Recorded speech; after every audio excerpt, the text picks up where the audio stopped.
तो हेलो दोस्तों, आज हम देखेंगे निवास स्थान के आधार पर कर दायित्व की गणना कैसे किया जाता है।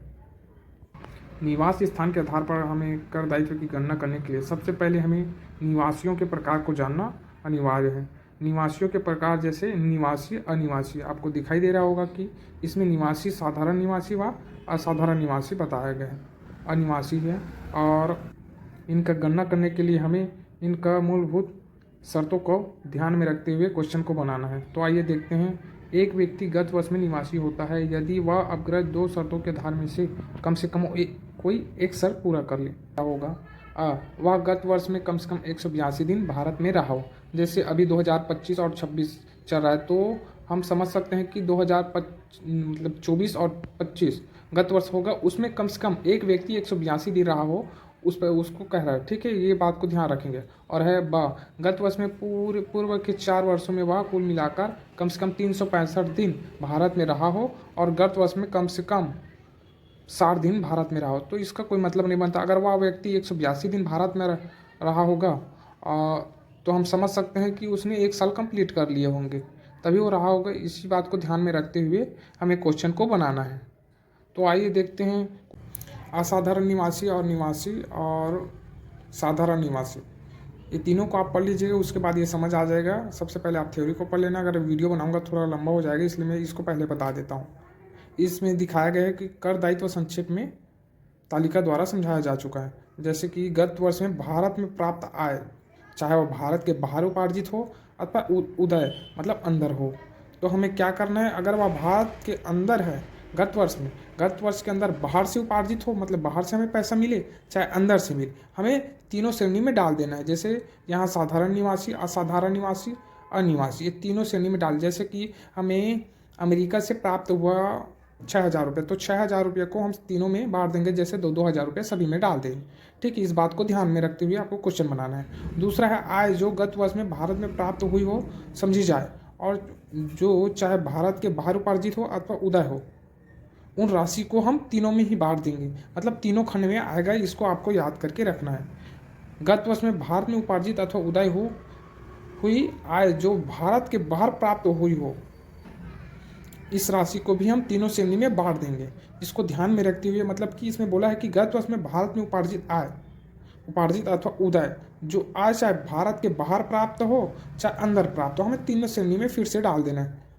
और उसके बाद चौथा, जो आय जो गत वर्ष में भारत में उपार्जित अथवा उदय समझी जाए चाहे वह भारत के बाहर प्राप्त हो, ये भी वही सेम है। इसमें बस बताया गया है कि भारत के जो बाहर प्राप्त हो चाहे अंदर प्राप्त हो, जो गत वर्ष में भारत में कार्य किए गए वो तीनों श्रेणी में आएगा।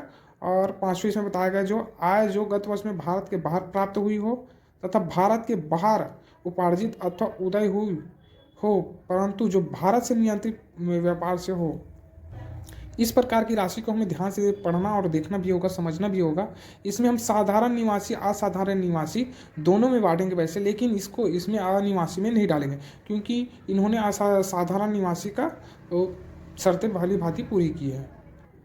छठवां, आय जो गत वर्ष में भारत के बाहर प्राप्त हुई हो तथा भारत के बाहर ही उपार्जित आय अथवा उदय हो और ऐसे व्यापार से हुई हो जो भारत के बाहर से नियंत्रित होता है अथवा ऐसे पेशे से हुई हो जो भारत के बाहर स्थापित हो। तो इसे हमें ध्यान पूर्वक बनाना होगा इस प्रकार के क्वेश्चन को, जिसमें हमें साधारण निवासी में ही इसका पैसा आएगा, बाकी दोनों में नहीं आएगा। जिसमें अनिवासी तो और बिल्कुल ही नहीं आएगा। इसको ध्यान में रखते हुए पहले तो आप थ्योरी को समझना, उसके बाद ही प्रैक्टिकल बनाना, तभी समझ जाएगा, अन्यथा ये आपको बिल्कुल समझ नहीं आएगा। अन्य किसी साधन से गत वर्ष में आय जो भारत के बाहर प्राप्त हुई हो तथा भारत के बाहर उपार्जित अथवा उदय हो, इस प्रकार की राशि भी साधारण निवासी कहलाएगी, दोनों राशि में नहीं आएंगे। पूर्व वर्षों में भारत के बाहर प्राप्त तथा भारत के बाहर उपार्जित अथवा उदय हुई हो आय जो गत वर्ष भारत में लाई गई हो, या तो भारत की है ही नहीं, तो इस राशि को हम ऐसे लिखेंगे ही नहीं। ठीक है, जिसमें भारत में कुछ हुआ ही नहीं है, तो इस राशि को हम तीनों श्रेणी में ही नहीं लिखेंगे। इसको ध्यान रखें। तो आइए चलते हैं क्वेश्चन की तरफ। गत वर्ष 2019-20 के लिए श्री राम प्रसाद की निम्न आय है।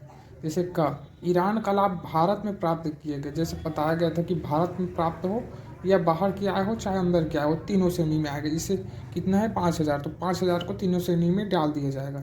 ईरान की स्थिति मकान संपत्ति से आय भारत में प्राप्त है। ये भी राशि तीनों की श्रेणी में आ जाएगी। और तीसरा है पाकिस्तान में स्थित मकान संपत्ति से आए वही एक बैंक में जमा किया गया। देखिए इसमें कंडीशन है कि पाकिस्तान संपत्ति से आए वही एक बैंक में जमा किया गया, तो इस केवल साधारण निवासी में आएगा, असाधारण निवासी अनिवासी में नहीं आएगा। और चौथा है पाकिस्तान में स्थित व्यापार के लाभ वही एक बैंक में जमा किया, या व्यापार भारत से नियंत्रित है। भारत से नियंत्रित है तो यह साधारण निवासी और असाधारण निवासी होगा। अनिवासी क्यों नहीं होगा? कि वो भारत से नियंत्रित कर रहा है तो भारत का ही व्यक्ति होगा, इसलिए हमें इसे साधारण निवासी और असाधारण निवासी दोनों में डाल देंगे। ठीक है। और पांचवा है भारत में उपार्जित परंतु इंग्लैंड में प्राप्त, मतलब भारत से उपार्जित हो रहा है वो आय, लेकिन परंतु इंग्लैंड में प्राप्त हो रहा है, तो इसको भी हमने बताया था उसमें प्रारूप में, इसलिए इसे तीनों श्रेणी में ये भी आ जाएगा। ठीक है।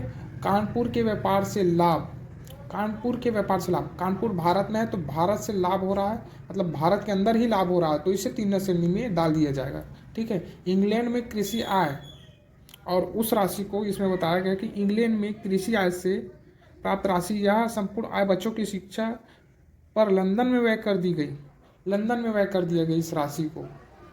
तो कानपुर मतलब इंग्लैंड में कृषि आय का जो राशि प्राप्त हो उसे लंदन में शिक्षा विभाग यानी शिक्षा पर खर्च कर दिया गया, तो सिर्फ ये साधारण निवासी आएगा। और इसके बाद है भूतकाल के बिना कर लगी हुई आय विदेशी आय जो गत वर्ष में भारत लाई गई। अब देखो ये पॉइंट थोड़ा नोट कर लेना, भूतकाल के बिना कर लगे हुए आए, मतलब जो राशि पर अगर कर पहले से नहीं लगा हुआ हो तो उस राशि को हम लिखेंगे ही नहीं। क्वेश्चन अगर बनाने को आ जाए तो उसमें लिखना ही नहीं है। ठीक है। तो देखते हैं क्वेश्चन कुछ इस प्रकार बनेगा। कर योग्य आय की गणना, इस प्रकार कुछ क्वेश्चन ये बनेगा। ईरान का लाभ भारत में प्राप्त जो तीनों श्रेणी में आएगा, जिसमें साधारण निवासी, अनिवासी और अनिवासी और असाधारण निवासी तीनों श्रेणी में आए। ईरान में स्थित मकान संपत्ति से आए भारत में प्राप्त, मतलब कि कहने का मतलब ये है कि भारत में उपार्जित हो, यानी भारत से ही कमाया गया राशि हो या बाहर कमाया गया वो भारत आ गया, मतलब तीनों श्रेणी में आना उसका तय है। यदि भारत से अगर कोई व्यक्ति अगर बाहर की कोई कंपनी या कुछ भी कंपनी या संस्था को नियंत्रित करता है तो सिर्फ असाधारण निवासी में आएगा, इसको ध्यान रखते हैं। भारत में स्थित मकान संपत्ति आए वही एक बैंक में जमा किए गए, अभी बताया जैसे साधारण निवासी में जमा कर दिया जाएगा। पाकिस्तान में स्थित व्यापार के लाभ वही एक बैंक में जमा कर दिए गए, तो 20,000 साधारण निवासी आएगा, असाधारण निवासी 20,000 अनिवासी नहीं आएगा, क्योंकि यह भारत से नियंत्रित हो रहा है तो भारत के व्यक्ति द्वारा किया जा रहा है। भारत में उपार्जित परंतु इंग्लैंड में प्राप्त, यानी कि भारत में उपार्जन हो रहा है, यानी भारत से कमाई कर रहा है वो, लेकिन इंग्लैंड में प्राप्त हो रहा है उसको, मतलब भारत से कमाई कर रहा है अगर वो, यदि तो शर्तों को पूरा कर रहा है तभी कर रहा है ना, इसलिए तीनों श्रेणी में उसको राशि को डाल दिया जाएगा। कानपुर के व्यापार से लाभ, ये भी भारत से व्यापार हो रहा है, इसको भी तीनों श्रेणी में डाल दिया जाएगा। इंग्लैंड में कृषि आय, उस राशि को बच्चों की शिक्षा पर लंदन में व्यय कर दिया गया, तो इस राशि को केवल साधारण निवासी में डाल दिया जाएगा। भूतकाल के बिना कर लगी हुई विदेशी आय जो गत वर्ष में भारत लाई गई, बिना कर लगी हुई लाई गई या कुछ भी राशि हुई, अगर बगैर कर लगी हुई कोई भी राशि हो तो उस राशि को हम लिखेंगे ही नहीं, जैसे कि लिखे डैश डैश डाल देंगे या नील डाल देंगे। ठीक है। कुछ भी राशि हो उसके बाद इन सभी को टोटल कर देंगे। कर योग्य आय राशि जो साधारण निवासी का होगा 39,500, असाधारण निवासी का होगा 33,500 और अनिवासी का होगा 13,500। तो हम कुछ इस प्रकार क्वेश्चन बनाते हैं। अगर आप लोगों को कुछ भी डाउट हो तो उसको उन पर कमेंट कर देना, मैं उस पर भी वीडियो बनाने की कोशिश करूँगा।